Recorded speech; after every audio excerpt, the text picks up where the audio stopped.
Hi, I'm Rick Conlow. I'm glad you're here. Today we're going to talk about 7 tips for hiring the best people.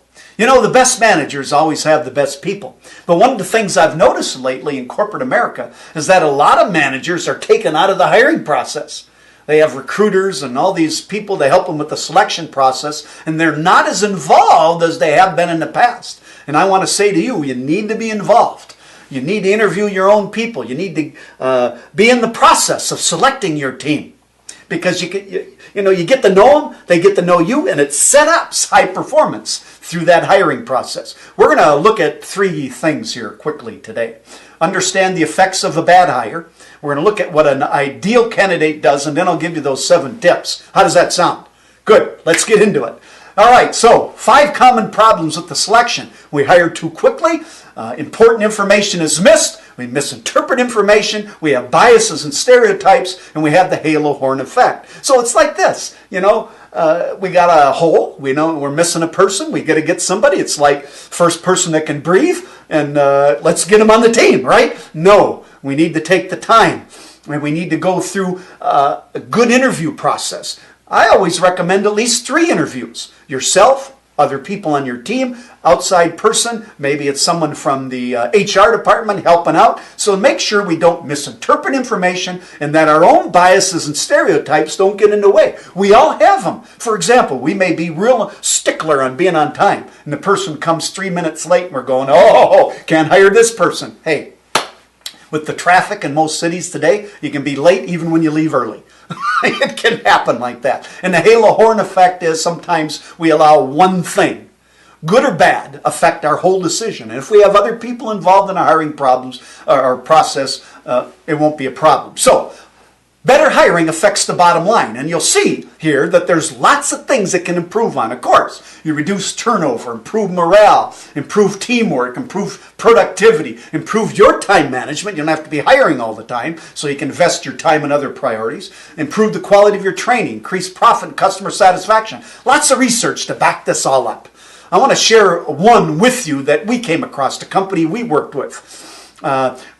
According to research, U.S. Department of Labor, 92.5% of employees' salary is what it costs to recruit and train them. So that's significant dollars when we have to bring somebody on board. So if someone's average salary is $68,000, you have a turnover rate of 27% for 100 employees. If you do the math, real quickly, it's $2.3 million. This is an actual case in a company that I worked with.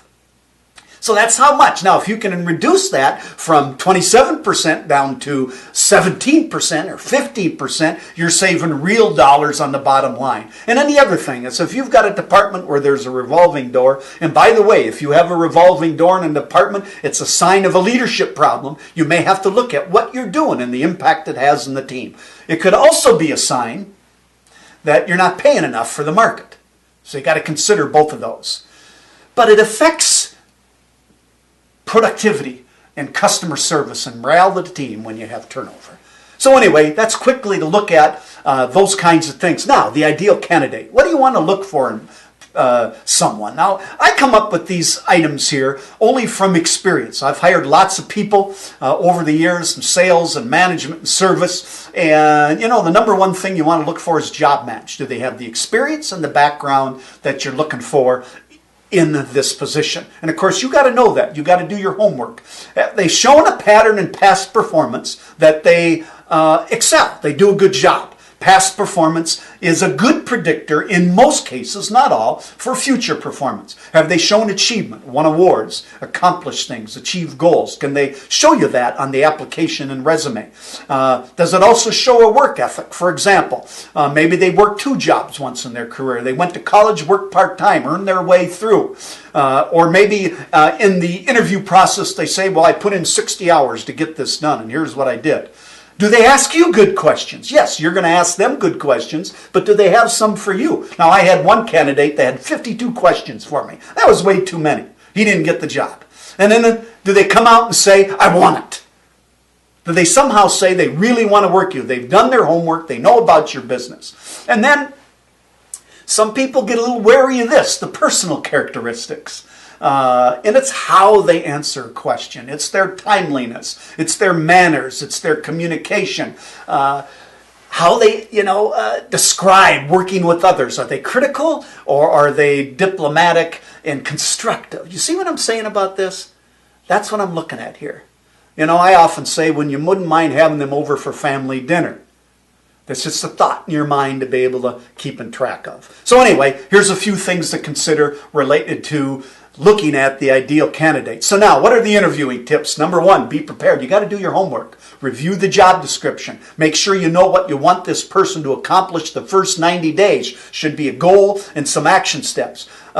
So you want to use that. Have your question list all prepared for you as well so that you can share that with them. So that way you're ready to go. If you do all that at the last minute and then rush into an interview, the best candidates are interviewing you. And you're just going to come across rush unprepared and they go, are you kidding? I don't want to work with this person. Second thing is make sure the interview is professional. Make sure that you're asking the questions that need to be asked. Don't do a 5-minute interview and say, we'll get back to you someday, somehow. Most interviews are going to be 30 to 60 minutes long. And you start off with a little small talk. Ask them a few questions. Allow them to ask you some questions. You ask some more questions. And then you sum up at the end. And then give next steps. That's a professional interview. Okay? And then here's the other thing. I had an interview one time. They had 10 people on the interview board. And that's overkill. I think we don't need to have more than 3 to 4. And if you're going to have more than a couple people there, let them know that you're going to do that ahead of time. You want people to be comfortable in an interview. Why? When they get comfortable, you'll see their real self. You don't want them intimidated. 3, ask open-ended questions and probe based on their answers. So we may say, tell me about a project that you were in charge of. How did you move forward to win on that project? And then you might have to probe a little bit. You got those questions on your list, see? And you have some open-ended questions, informational questions, background, and so forth. Then you have behavioral-oriented questions that you'll put on the list, and then you go through. You may ask others than this, but remember, the law considers the interview as a test, and we need to give similar questions to all candidates, even though we'll have a few different ones based on how they respond. Listen for specifics, not just what they say, but what they don't say. What you need to get a picture of as an interview is like a videotape of this person doing the job and how they answer the questions. If you say, what things do you want to work on? And they go, well, I'm always trying to get better and I'm doing my best job I can. As opposed to say, one of the things I want to work on is my communication. And I took an online course related to that and how to present to groups. And I'm reading a book entitled, see the difference in the two answers? See what I'm saying there? So that's what we've got to be able to do. And, focus on what they say top of mind, just as not as when we get into the detail. A few other things. Number 5, look for keys to their talent. What are the results that they've achieved, the learning that they've achieved, their challenges that they've overcome, maybe some mistakes and failures that they had, but what they learned from it. That's what we're looking for from people. Their fulfillment, and ask some questions related to that. Ask them, what brings satisfaction out of your work and see how they respond to that. Are they getting into those keys I just described? That's the depth of what we're looking for. When we're looking for top talent in what we do, part of it's the pay that we offer, but the other part is we want them to be able to describe to us their achievement, moving forward, making a contribution. So a question you could ask related to that, what are your goals? And see how they respond. Most people don't have goals. Now that's not top talent. Top talent have goals. They know where they're going, what they want to achieve. And then of course you're looking for, do their goals fit with what you need in this position? So that's the kind of thing that I'm looking at. Ask them, what are your special talents? What are your limitations? And then, we get them talking throughout the interview. And then the last interview tip is this. Put the person on the spot with behavioral questions. Let's say you're hiring somebody for a supervisory position. So you ask them a question. Think of a time you had a poor performing employee. Now, asking that kind of question will put someone on the spot because you'd like to think as a leader we don't have any poor performing people. But we do. So now you're asking them. So think of a time you had a poor performing employee.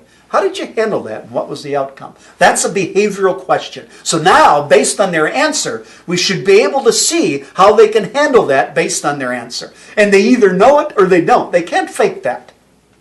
They either did it well or they did it poorly. You see what I'm getting at here?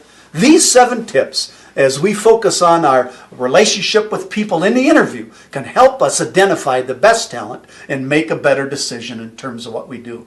And by the way, I've alluded to 3 types of questions, actually 2, but I'll give you a third in the interview process. Informational, which is background and personal characteristics, and the behavioral, which are job specific and relate to the on-the-job priorities that you have in the job description and for the goals of that position. That's what we're after. You want to avoid all the questions that relate to marital status, number of children, race, religion, natural origin, height, weight, and all those kinds of things because they're wrong. And then let me just say this. People can do incredible things. And yet, if we do our homework and we dig in, considering these 7 tips, you may be able to find some gems. For example, I don't know if you knew this or not, but Oprah Winfrey was fired from her first TV job. Now, whoever fired her must have been nuts. Well, maybe it wasn't a good job fit, but we all know Oprah went on to be she's a billionaire and one of the most widely recognized TV personalities in the world. The talent is there. Our job is to find it through a professional interview process. These tips come from our book, Superstar Leadership, and our Superstar Leadership Model.